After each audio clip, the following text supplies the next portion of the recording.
Hello everyone. इस part में हम लोग पढ़ने वाले हैं प्रिंसिपल ऑफ ट्रीटमेंट। इससे पहले का जितना भी है वो मैं कवर कर चुकी हूँ पहले के पार्ट्स में। ठीक है, तो प्रिंसिपल ऑफ ट्रीटमेंट को हम लोग देखते हैं। What are the steps taken by your family when you fall sick? Have you ever thought why you sometime feel better if you sleep for some time?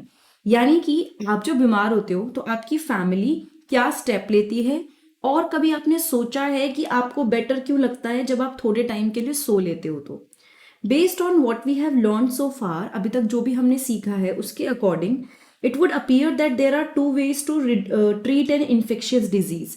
दो तरीके से आप एक इन्फेक्शियस डिजीज जो किसी भी मतलब पैथोजन की वजह से हुई है, या किसी माइक्रो ऑर्गेनिज्म की वजह से हुई है, या किसी भी रीजन से जो बीमारी हुई है इन्फेक्शियस जो फैल भी सकती है, उसको ट्रीट करने के दो तरीके हैं। पहला तरीका जो आएगा कंसिडर होगा, one would be to reduce the effect of disease, and दूसरा तरीके की अगर मैं बात करूं तो kill the cause of the disease. पहले में आप क्या करते हो ना, जो बीमारी है उसका असर थोड़ा सा कम करते हो। जैसे जब हमें फीवर होता है तो डॉक्टर हमें सबसे पहले फीवर कम करने की दवाई देता है, दैट इज द, जिसे बोलना चाहिए इफेक्ट ऑफ डिजीज को रिड्यूस करना। और दूसरा है जो कॉज है डिजीज का उसको कम करना, जिस वजह से वो बीमारी हो रही है। First we can provide treatment that will reduce the symptom. तो उसके लिए फर्स्ट के लिए उसने क्या बोला, पहले वाले के लिए अफेक्ट को कम करने के लिए ऐसी ट्रीटमेंट दी जाएगी जिससे सिम्टम रिड्यूस हो। The symptoms are usually because of inflammation. Inflammation हमने पढ़ा था, हमारी बॉडी बेसिकली रिएक्ट करती है। ठीक है, तो उसमें क्या होगा, जो इन्फ्लेमेशन है उसको कम करने की कोशिश होगी। For example, we can take medicine that bring down fever, reduce pain और लूज मोशन। हम ऐसी मेडिसिन ले सकते हैं जो कि फीवर कम करेगी, पेन कम करेगी, और लूज मोशन वगैरह अगर ऐसा बीमारी में हो रहे हैं तो उसको रिड्यूस करेगी। We can take bed rest so that we can conserve our energy. Bed rest लेने की वजह से हमारी एनर्जी कंजर्व होती है, एंड इसकी वजह से we will be able to focus more. This will enable us to have more of it available to focus on healing. जब हम अगर सपोज कोई बीमार है, उसको ये तो नहीं एडवाइस करेंगे कि जाओ खेल के आ जाओ, इधर उधर घूम के आ जाओ, ये हम लोग उसको एडवाइस नहीं करेंगे। बिकॉज ऐसे केस में क्या होगा, जो पर्सन बीमार है उसको रेस्ट की जरूरत है ताकि वो धीरे धीरे अपनी तबीयत ठीक कर सके। ठीक है, but this kind of symptom directed treatment by itself will not make the infecting microbe go away and the disease will not be cured. यानी कि इस तरह से सिम्टम्स के, जिसमें हम सिर्फ सिम्टम्स पे ध्यान दे रहे हैं, उससे वो बीमारी ठीक नहीं होगी। मतलब जो पॉजिटिव एजेंट है जिसकी वजह से बीमारी हुई है वो ठीक नहीं होगी, और डिजीज भी पूरी तरह से क्योर नहीं होगी। For that we need to be able to kill off the microbes. अगर हम फाइनली चाहते हैं कि बीमारी खत्म हो जाए, जड़ से ही खत्म हो जाए, तो उसके लिए क्या करना पड़ेगा, the first step which is needed is to kill the microbe. क्या करना है, माइक्रोब को किल करना है। We have seen earlier that microbes can be classified into different categories. हम microbes को अलग अलग कैटेगरी में क्लासीफाई करते हैं।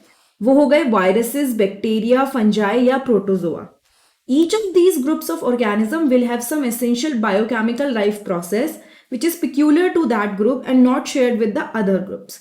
तो इन्होंने क्या बोला कि हर एक के एक अपने कैरेक्टरिस्टिक हैं हर एक ग्रुप के, और वो ऐसे कैरेक्टरिस्टिक हैं जो दूसरे ग्रुप में आपको नहीं देखने को मिलेंगे। तो बैक्टीरिया का बिहेव करने का तरीका अलग है, वायरस का बॉडी में एंटर करके इन्फेक्ट करने का तरीका अलग है, सेम वे में प्रोटोजोआ का अलग है। All these have their methods and their way of doing things. These processes may be pathway for the synthesis of new substance और रेस्पिरेशन। ठीक है, यानी कि जब वो बॉडी में घुसते हैं तो हो सकता है वो नए तरीके से कोशिश कर रहे हैं रिस्पायर करने की, या फिर जिसे कहना चाहिए कि वो मतलब नया सब्सटेंस बनाने की कोशिश कर रहे हैं। Anything will be possible. अब ये जो पाथवे है ये हमारी बॉडी में यूज नहीं होगा। ठीक है, these pathway will not be use by us either. For example, our cell में make new substances by a mechanism different from that use by bacteria. तो सपोज बैक्टीरिया बॉडी में घुसता है, उसके बाद बैक्टीरिया कोशिश करता है कि बॉडी में घुसने के बाद किसी तरीके से वो कोई नई चीज बनाए, लेकिन बैक्टीरिया का बनाने का तरीका और हमारे सेल्स का बनाने का तरीका डिफरेंट है। तो हमें एक ऐसा ड्रग फाइंड करना है जो कि बैक्टीरियल सिंथेसिस पाथवे को रोक दे, जिससे बैक्टीरिया सिंथेसाइज हो रहा है हम उसी तरीके को मतलब ब्लॉक कर दें। This is what is achieved by the antibiotic that we all are familiar with. तो हम लोग जब बीमार होते हैं, डॉक्टर्स हमें कई बार क्या कहते हैं कि एंटीबायोटिक खाइए। सो ये हम कैसे अचीव कर पाते हैं? This is basically achieved by the antibiotic that we all are familiar with. जो हम खा रहे हैं जिस एंटीबायोटिक को, वो क्या करता है, वो पर्टिकुलर उस मतलब बैक्टीरिया को सिंथेसाइज नहीं करने देता, कोई नई चीज प्रोड्यूस नहीं करने देता, उसका जो साइकिल है वो रोक देता है। एंड सेम वे में प्रोटोजोआ के लिए भी अलग से ड्रग्स हैं। ड्रग्स यहाँ पे मेडिसिन की बात हो रही है। One reason why making antiviral medicine is harder than making antibacterial medicine is that viruses have very few biochemical mechanism of their own. ये बहुत इंपॉर्टेंट लाइन है, मैं इसको हाईलाइट कर देती हूँ ताकि आपको समझ में भी आए और याद भी रहे। Making antiviral medicine is harder. Antiviral virus के अगेंस्ट मेडिसिन बनाना मुश्किल है। क्यों? किसके कंपैरिजन में? बैक्टीरिया के लिए मेडिसिन बनाना आसान है, बैक्टीरिया को खत्म करने के लिए जो मेडिसिन बनती है उसको बनाना आसान है, लेकिन वायरल के लिए बनाना मुश्किल है। Is that viruses have few biochemical mechanism of their own. इनके खुद के बहुत कम तरीके होते हैं, ठीक है। वो क्या करते हैं ना, वो हमारी बॉडी में घुस के हमारी ही मशीनरी पे कंट्रोल कर लेते हैं। तो ऐसा नहीं है कि हम जिसे कहना चाहिए कोई, जैसे मैं बताती हूँ, सिंपल सी बात है। यहाँ पे क्या हुआ, बैक्टीरिया क्या करेगा, बैक्टीरिया कोई एक तरीके से ग्रो कर रहा था, सिंथेसाइज कर रहा था, तो हमने वो तरीका हमारे से बिल्कुल अलग था, हमने उसको बंद कर दिया, फाइनली बैक्टीरिया किल हो गया। वायरस के केस में this is not the case. Virus के केस में उसका खुद का तो बहुत ही कम होता है, वो बेसिकली ह्यूमन के तरीकों से ही बढ़ने की कोशिश करता है। This means there are relatively few virus specific target to aim at, यानी कि बहुत कम हमारे पास ऑप्शन बचता है कि हम किसी तरह से वायरस स्पेसिफिक टारगेट ढूंढें या उस पर कुछ काम करें। एंड डिस्पाइट दिस लिमिटेशन, कुछ इफेक्टिव एंटीवायरल ड्रग्स हैं, जैसे कि इतनी लिमिटेशन होने के बावजूद भी अब थोड़े से हमने जिसे कहना चाहिए ड्रग्स इन्वेंट करे हैं। The drugs that keep HIV infection under control.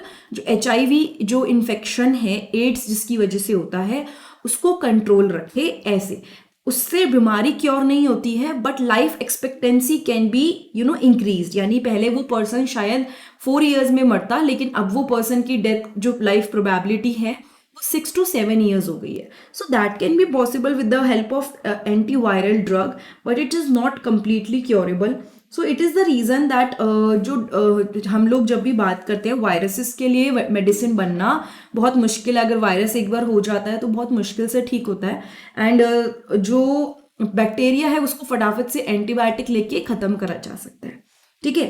So this was about the, एक सेकेंड रुकिए, प्रिंसिपल ऑफ ट्रीटमेंट। नाउ इसके बाद हम बात करेंगे प्रिंसिपल ऑफ प्रिवेंशन की, और वो पूरा टॉपिक खत्म कर देंगे जिसमें प्रिंसिपल ऑफ प्रिवेंशन हमें पढ़ना है। तो ये वीडियो अगर आपको अच्छी लगी तो आप लाइक, कमेंट, सब्सक्राइब और शेयर करना बिल्कुल मत भूलिएगा। कोई पर्टिकुलर वीडियो आपको देखनी है जो, या कोई पॉइंट जिसके बारे में आपको डिटेल में जानना हो, आप नीचे कमेंट कर दीजिए। मैं पढ़ती ज़रूर हूँ कमेंट, तो आप उसको कमेंट कर दीजिएगा ताकि मुझे आइडिया लग जाए। बाकी आप 9th की मेरे चैनल पे जाके साइंस की या और सब्जेक्ट की प्लेलिस्ट चेक कर सकते हैं, वहाँ पे आपको वीडियो मिल जाएगी। Thank you so much, have a nice day.